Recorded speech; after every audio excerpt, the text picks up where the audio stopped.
rehetra ny riavana ny fahasoavana sy ny fiadanana avy amin'Andriamanitra Ray Jesosy Kristy tompontsika. Amen. Anio alady 12 Jolay 2024 ao anatin'ny fibantsina trantsika ny amin'ny aloha hevitra hoe ambarao ny fahafahana ao amin'ny tompo. Dia isika hitsangana ideran'ny tompo.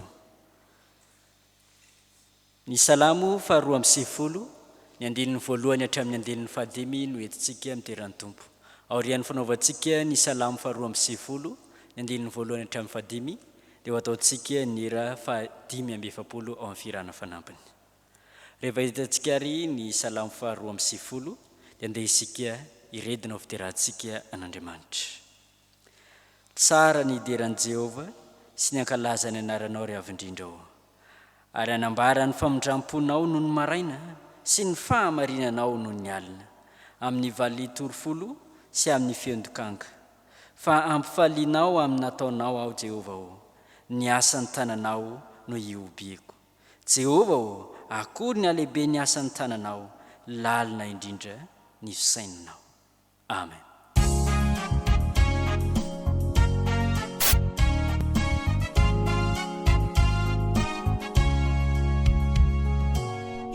Fiderana o anao riray, tsy afaka toambava kumandrakizay, ira mampifaly, mampitony jany, mampiravoravo fo.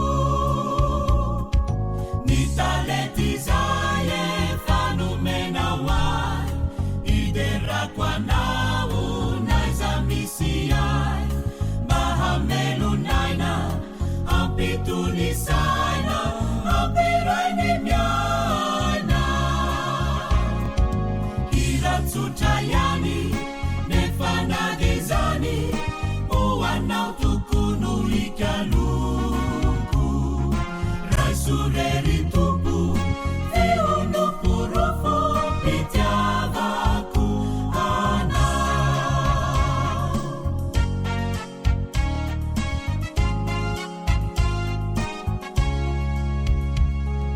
Ira fiderana ho anao riray, tsy afaka toambava kumandrakizay, ira mampifaly, mampitony jany, mampiravoravo fo. Ny talety zay efa nomena hoay, iderako anao naiza misy ay, mahamelonaina ampitony saina, ampirainy miaina. Iravy ato ampoko indro faventsoko, ho anao riray izay antsoko. Ira tena mamy manambaratrany, fa tena tikanao.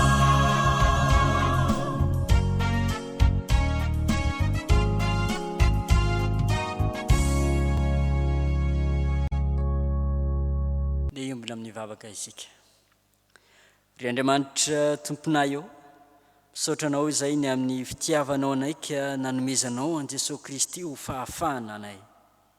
Izy no efa famonjenao anay, mankasitraka raha eo. Ankehitriny, omenao fotoana manokana izahay, ahafahanay manompo anao Andriamanitra, mideranao izahay ny amin'ireo zava-mahagaga izay asehonao eo amin'ny fiainanay.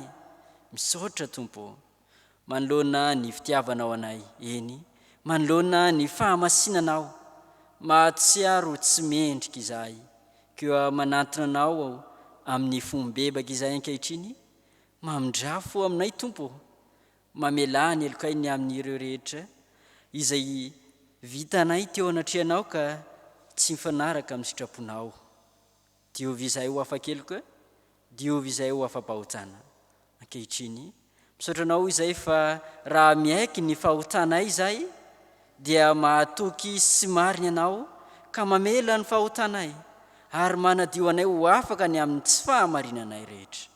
Eny, tonga manam-pihavanana aminao izay ankehitriny. Keo raisinay amin'ny finoana sy faliana, ny famelan-keloka tolotra ao anay anio, mankasitraka raha eo. mangataka ny fanenao masina ry izahay mba hiasa aty anatinay, hitarika anay amin'izao fanompom-pivavahana izao, fa tianay hatao voninahitra ao irery ihany raha eo, ary indray ihany koa ho fampandrosoananay vahoakanao izao fanompom-pivavahana tanterahanay izao, ka olona miavao izay aorian'izao fanompona masina ataonay izao. Amin'ny anaran'i Jesosy zanakao, lay efa nirainao hanafaka anay no nandratanay izany vavaka izany. Amen. Tonga amin'ny fotoana ianona ny ten'Andriamanitra isika izao, ko ataontsika ny hira 320 ny andininy voalohany, ao anatin'izany no hiakatra ny mpanompon'Andriamanitra hivavaka sy hamaky ny soratra masina.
Tonga eo amin'ny famakina ny ten'Andriamanitra isika.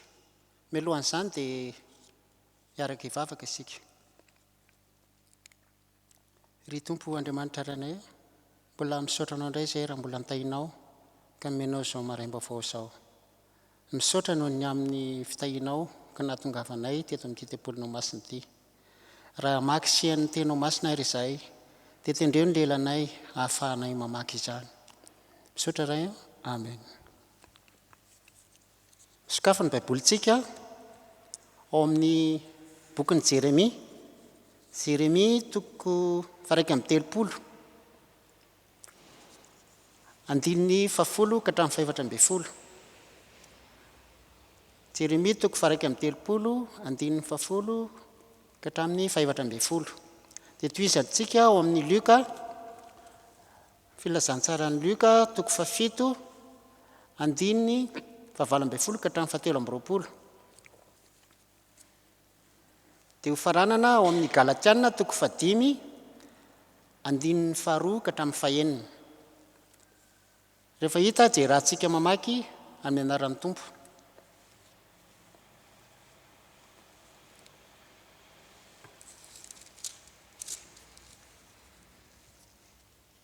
Mianoho ny tenin'i Jehovah ianareo jentilisa, ary toroy any amin'ny tany amorontsiraka any lavitrany izany.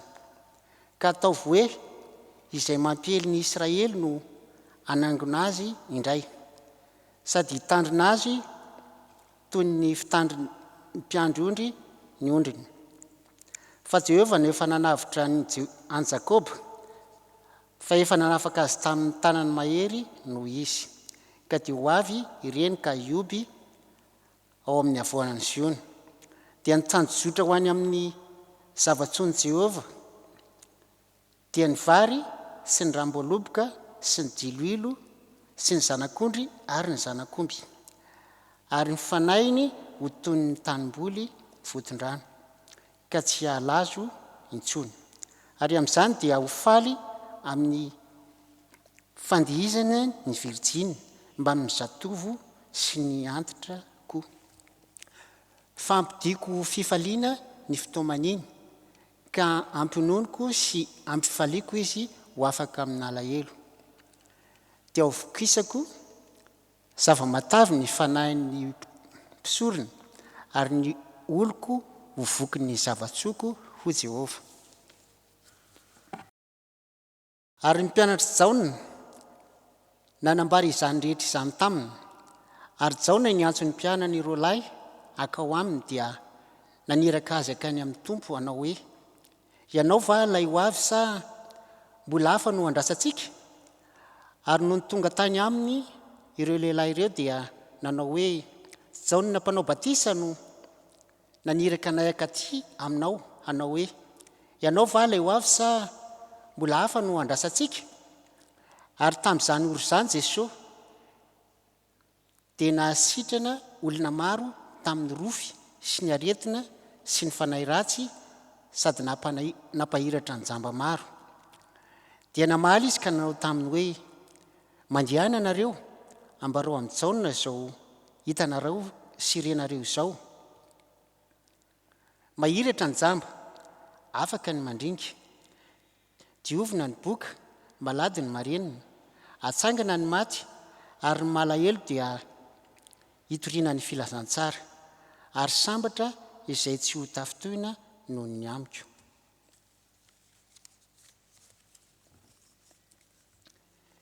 Indro izao Paoly milaza aminareo fa raha mety ho firany ianareo dia tsy ahasoanareo ny adekely akory aza Kristy.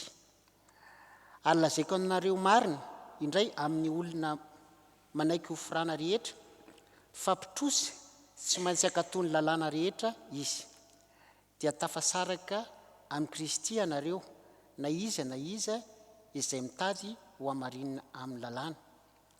Efa lavy miala tamin'ny fahasoavana ianareo, fa izay amin'ny fanahy sy noho ny finoana dia miandry ny fanantenana ny fahamarinana. Fa ao amin'ny Kristy Jesosy dia tsy mahasoa na ny famorana na tsy ny famorana, fa ny finoana izay miasa amin'ny fitiavana. Ray masonao manamasinana ny fahamarinana, fa ny teninao ny fahamarinana. Amen. Ny hira fahatelo ambin'ny folo sy roanjato ka ny andininy fahatelo no ataontsika mpitsanganana dia ndre ny afatra avy amin'ny tenin'Andriamanitra isika.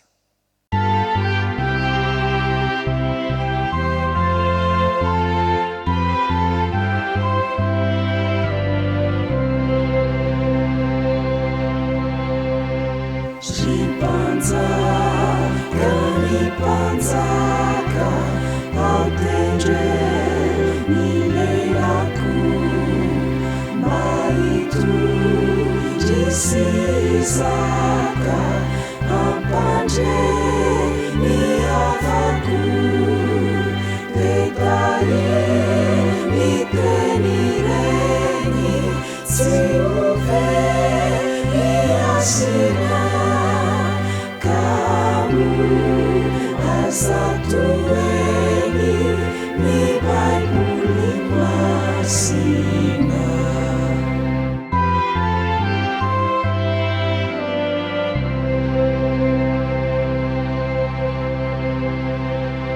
Ampitoana ao aminareo marakarivana ery havana ny fahasoavana sy ny fiadanana avy amin'Andriamanitra ray izy Jesosy Kristy tompontsika. Amen. Ny tenin'Andriamanitra izay akantsika ny afatra ho antsika dia izay hita ao amin'ny filazantsara araka Luka. Luka toko fafito ka ny andininy valo ambin'ny folo ka hatramin'ny fahatelo amby roapolo. Raha ambara amin'ny teny tsotra izay afatra avy amin'izany tenin'Andriamanitra izany dia ny hoe efa tonga ny Mesia na Kristy dia Jesosy avy any Nazareta izany. Jaona mpanao batisa dia tia azo toky ny amin'ny Jesosy.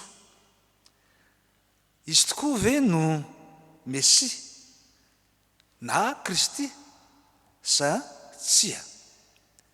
Ka dia lasa izy naniraka ny mpianany roalahy anontany an Jesosy hoe ianao va lay ho avy sa mbola hafa no andrasantsika? Eo amin'ny andininy fahasivy ambin'ny folo ho ahitantsika izany. Fa ny tenin' Jesosy dia ny hoe mandehany ianareo ambarao amin'ny Jaona zao hitanareo sy renareo zao. Mahiratra ny jamba, afaka ny mandringa, diovina ny boka, malady ny marenina, ary atsangana ny maty, ary ny malahelo dia hitoriana ny filazantsara, ary sambatra izay tsy ho tafitoana noho ny amiko. zany no valitenin Jesosy. Ary zany no anambarany sy lazany voalohany fa ambarao fa efa tonga lay ho avy dia ny mpanafaka dia Kristy zany. Valiteny izay nasaina nampitonaina ny mpianary Jaona roalahy iverina any amin'ny Jaona izay nanontany hoe ianao va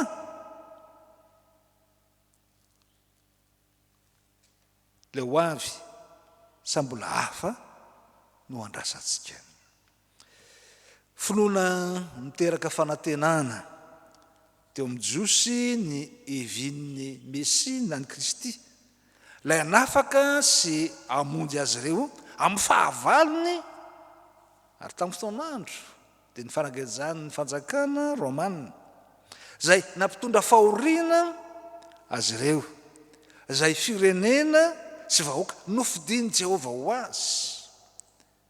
Ary zany fanantenana zany ny amin'ny hevinin'ny mpanafaka na ny mpamonjy na ny Mesia izay antsointsika hoe Kristy le voaositra ho mpamonjy zao tontolo izao dia efa nampatenain'ny mpaminany izany, efa nanome toky ny amin'izany ny mpaminany fa ho avy ny andro sy ny fotoana anafahana azy ireo. Ary zany no hitantsika izay nampitondraina ny Jeremia ao amin'ny toko 1:30 no voninahiko tamintsika teo hoe meno ny tenin'i Jehovah ianareo jetilisa ary toria ho any amin'ny morontsiraka any lavitra any zany, ka ataovy hoe izay nampiely ny Israely no anangana azy indray sady hitandrina azy toy ny fitandriny mpianondrony ondrony. Ary zany fampanantenana zany dia efa nambara koa ny famantarana ahafantarana ny fahatongavan'izany vanim-potoana zany.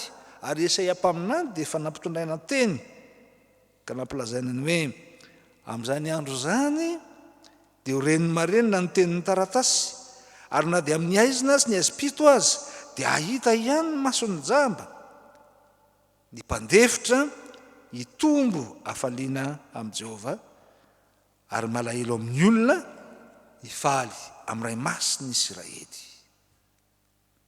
Ho Jesosy tamin'ny mpianatry Jaona, zany no hitanareo, zany no renareo ambarao amin'ny Jaona lazao aminy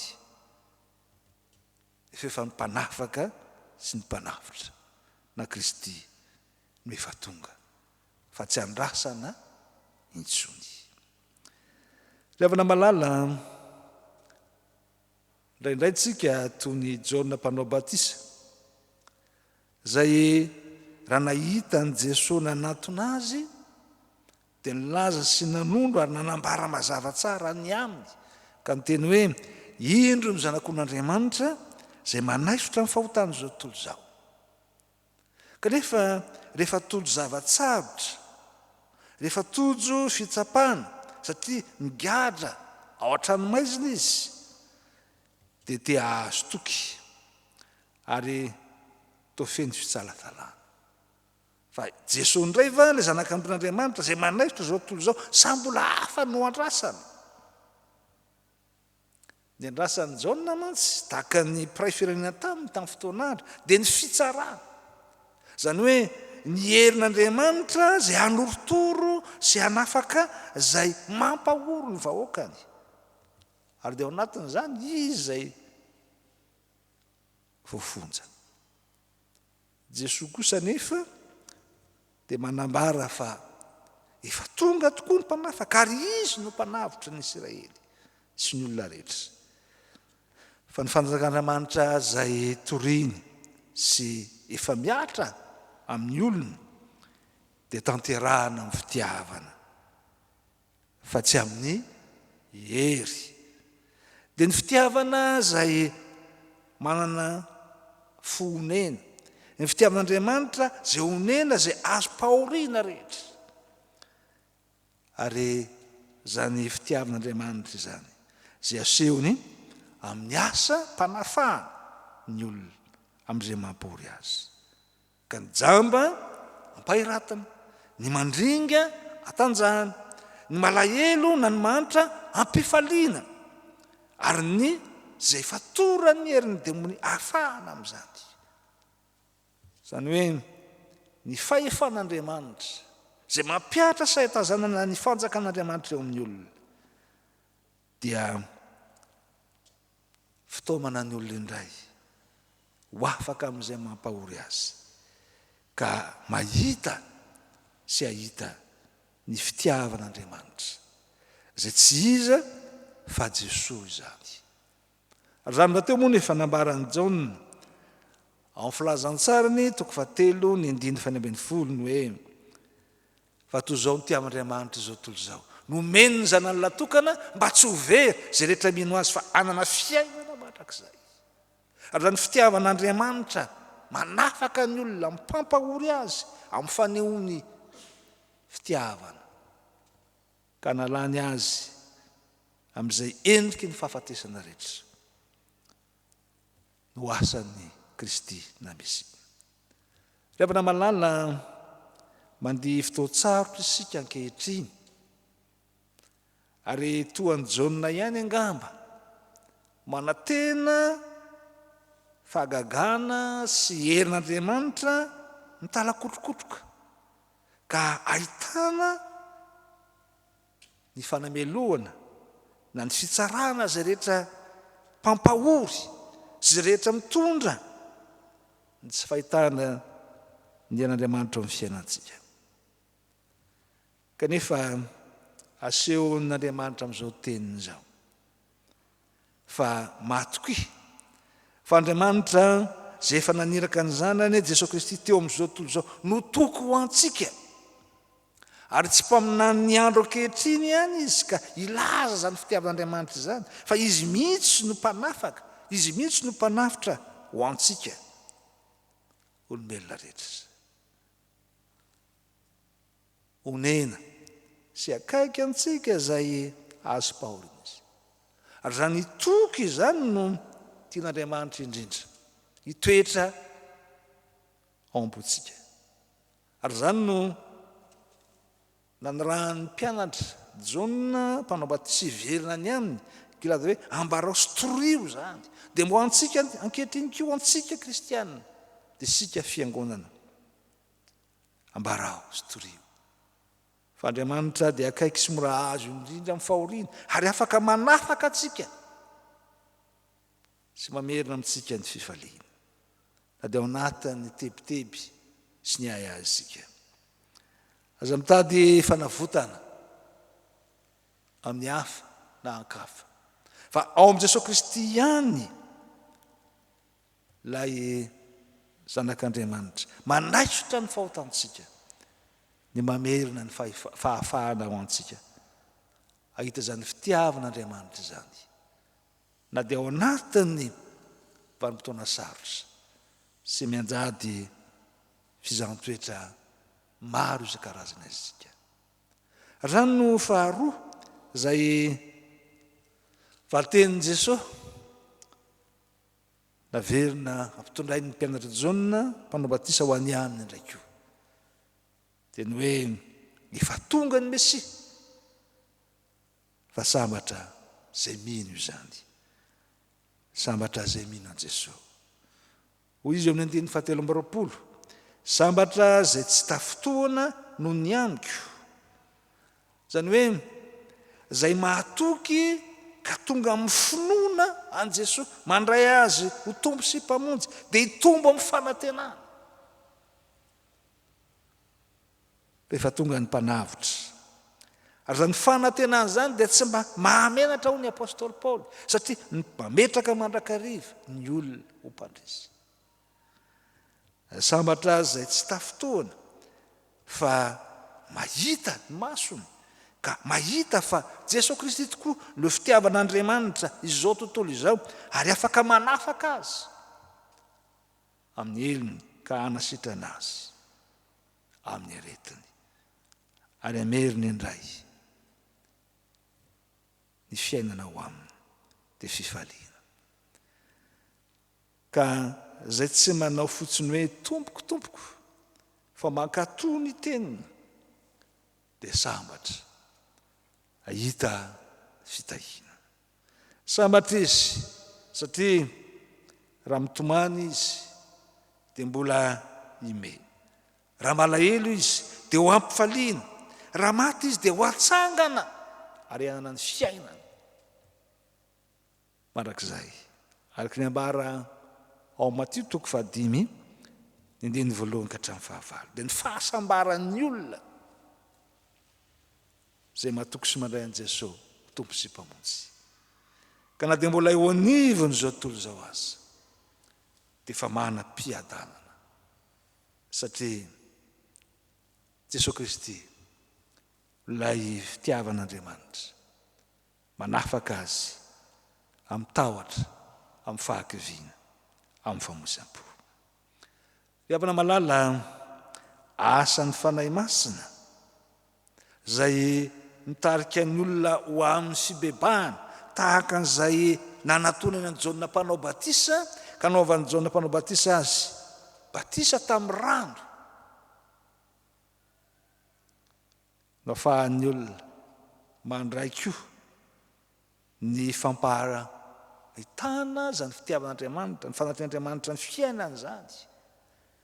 Asan'ny fanahy masina no mametraka ny finoana eo amin'olona. Ka mahatonga azy, na dia ao anatin'ny zavatsarotra azy, mahatoky ny Andriamanitra, manafaka sy mitondra fahafahana. Riavana malala aza vela ho tako ny fahoriana na ny fijaliana na ny fizaham-toetra samihafa dia afitsy ankehitriny ary ao anatiny zany ny valanaretina zay mametraka tebiteby sy falahina amin'ny olona maro ny fitiavan'Andriamanitra anao. Fa mahatoky azy ary mino fa izy no hery sy fiarovana ary izy no pinga sy batery ho an'izay mino azy. Ka ananan'izy rehetra zany finoana zany sahady ny endrika fandraisena. Fambaran'ny Soatra Masina fa raha mino an' Jesosy tompo isika dia sady andray famonjena isika ny ankohona antsika ihany koa. Ary zany no tian'Andriamanitra ampitaina amintsika amin'izao teniny izao, mba ampiorina antsika tanteraka ao anatin'ny fahatokiana azy, mba tsy hahatonga antsika ho toy ny sasany tsy manana fanantenana intsony, ka iveriny indray araka ny ambaran'ny Paoly amin'izay mety fanagejana sy endrika fiainana tapahany lalàna, fa tsy toetra amin'ny fahasoavan'Andriamanitra raisinao ny Kristy zay maty sy nitsangana tamin'ny maty ao fiainana. Fa ny fahasoavana hoy ny apôstôly Paoly araka ny Galatiana teo dia hita ao amin'ny fitiavan'Andriamanitra. Riavana malala ambarao ary torio zany vaovao mahafaly izany fa natoinona endrika sy fiainana hitantsika ty amin'izao tontolo izao dia efa nanome ny zanany ho antsika Andriamanitra dia Jesosy Kristy, ka izy no anafaka antsika indray sy hiaro antsika amin'izay endriky ny fahafatesana rehetra, ka afahantsika manambara amin'ny finoana sy ny fanantenana fa na mandalo sy mamaky ny lohasaliko ny fahafatesana azy sika dia tsy hatahotra ny lozy isika araka ny mpanao salama, fa Andriamanitra no amintsika, Jesosy Kristy no amintsika. Ambarao ary torio zany finoana efa napetraka Andriamanitra amintsika izany tamin'ny alalan'ny fanahy zay niraisitsika tamin'ny fanekena azy ho tompo sy mpamonjy teo ny batisa, dia anam-pifaliana isika ary hitoetra amintsika ny fiadanana. Dia ho an'Andriamanitra irery ny voninahitra fa izy kosa ampahery atsika mandrakariva amin'ny alalan'ny fanahy. Amen.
Imbavakitsika tompoko ry Andriamanitra tomponay io tsy mitsahatra misaotra sy midera ary manome voninahitra ny aranarinao izahay amin'izao fotoana izao noho ny tombonandrom-pahavelomana izay nomenao anay ary isaoranay koa tompo noho ny teninao izay nampitondranay amin'ny mpanomponao fa efa tonga ianao Jesosy Kristy ho fanavotana sy famonjena ho anay zanak'olombelona. Mahiratra ny jamba, malady ny marenina, ary mbola ny teninao koa Andriamanitra no miteny fa nomenao ny zanakao lahy tokana noho ny fitiavanao anay. Ny fitiavanao dia melo mandrakariva ny tiavanay ianao. Ary atateraka izany fitiavanao izany dia mba iorina amin'ny finoana izahay ary ny fananao masina izay efa ty anatinay no anatanterahanay ny asa tsara rehetra izay tianao atao eo anatrehanay.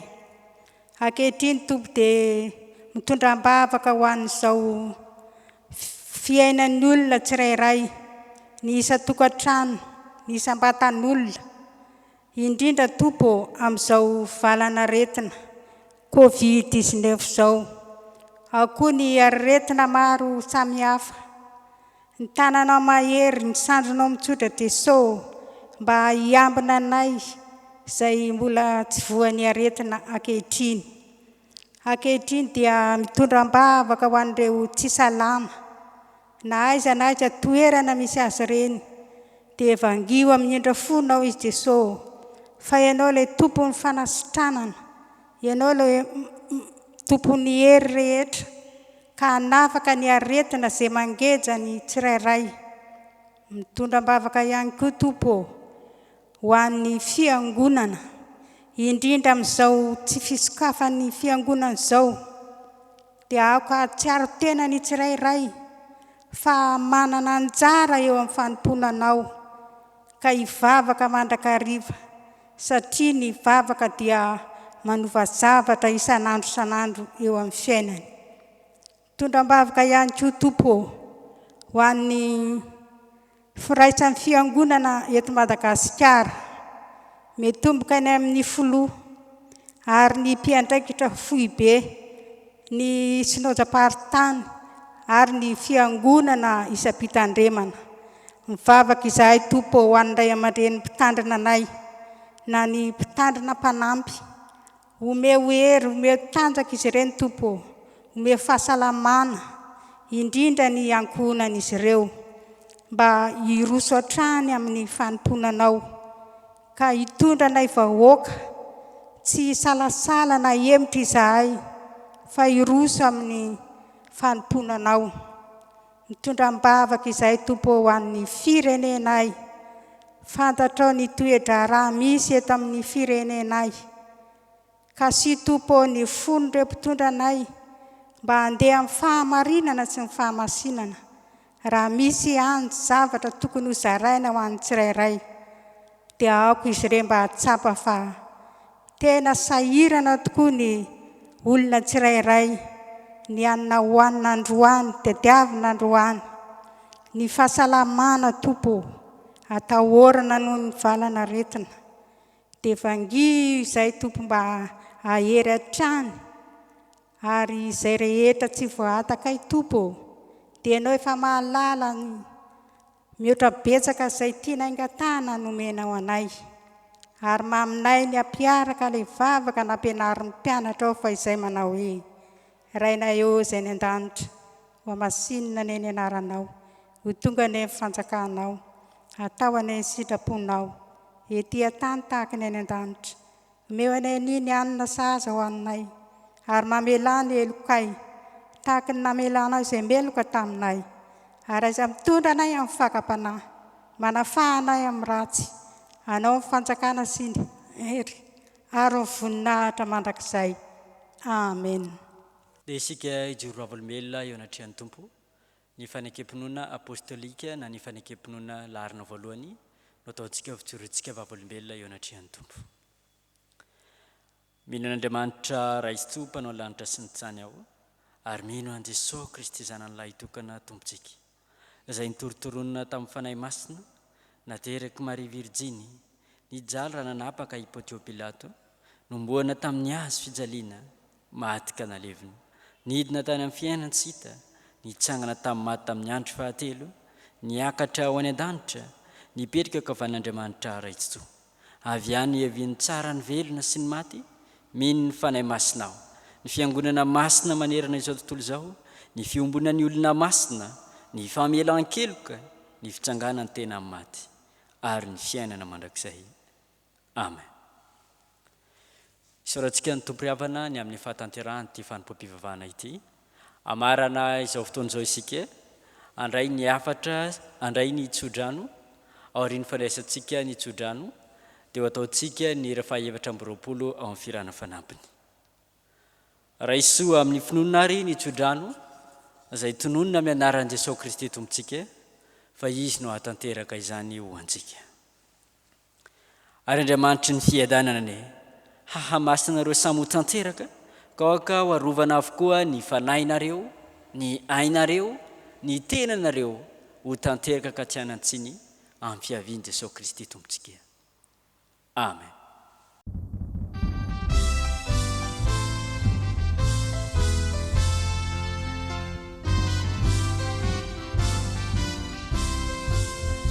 Nianyamazoko nikeleza ainako nivava hoan'izao tontolo izao nijoro nitory amavaza teniso fa ny tompo Davida no manohanahana sarondrany lalanao kanefa matoky tompo mandrandrao ny masonao fa mbola ao ny tomposo izy no amenao ka hampandresy izao no mahereza fa ny tompo mombanao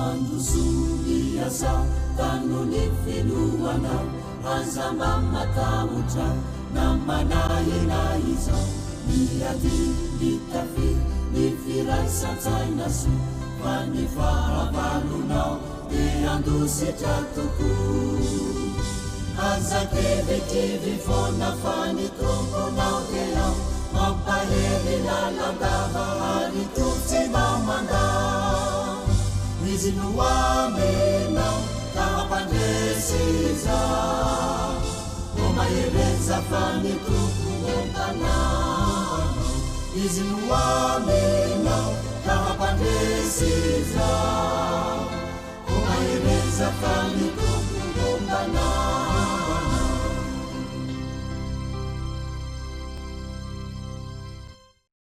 ho an'Andriamanitra ireny amin'ny voninahitra amin'ny anaran'ny Ray sy ny Zanaka ary ny fanahy masina. Amen.